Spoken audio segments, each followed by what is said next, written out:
तुमचा भाऊ डायरेक्ट आज किचन मध्ये जाऊन आणि टमाटे कापत होता. तर चला आजचा ब्लॉग दाखवतो मग मी.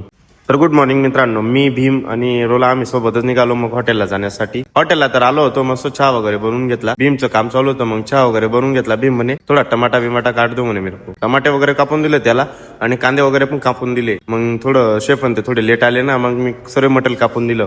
आलो मग मी काउंटरला आल्यानंतर बिली वगैरे पंचिंग करून घेतले आणि आपले पियुष ते पण आले होते. मग पियुष म्हणे भाऊ व्हिडिओ नको काढू, पहिले जेवायला देऊ म्हणे. पियुषला जेवायला दिलं आणि मग रोलाचं पण चालू होतं इथं का सर्व पोरांना मस्त व्हेज बिर्याणी देत होता. आणि आज आपल्या मेसला होती व्हेज बिर्याणी गुलाबजाम. तर मित्रांनो, तर मी निघालो होतो मग रूमला जाण्यासाठी, कारण की तुमच्या भावाला आहे ना थोडेसे कपडे धुवायचे होते. मस्त निरमा वगैरे घेतला आणि मग तुमचा भाऊ निघाला मग रूमच्या दिशेने. मग मस्त म्हटलं चला आता पूर्ण कपडे वगैरे धुवून टाकू. म्हटलं आपले विनी ॲपी वरवेचे, मला तर पहिले विनी ॲपी वरवेचे कपडे धुवायचे होते मित्रांनो, कारण की तेच घालावं लागतात जास्त करून.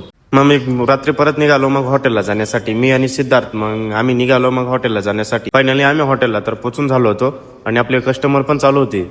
वरती मेचचे पोरं बसवलेले होते आणि खाली पण कस्टमर बसलेले होते. मग मी डायरेक्ट सर त्यांच्याकडे गेलो. रात्री मग मीटिंग चालू होती आमची. रात्री तर खूपच उशीर राहून गेलो होतो आणि आता म्हटलं मीटिंग वगैरे झाली आहे, आपल्याला रूमवरती जाऊन पहिले झोपायचंय म्हटलं. तेवढा व्हिडिओ वगैरे आवडला तर लाईक फॉलो शेअर नक्की करा. Bye bye.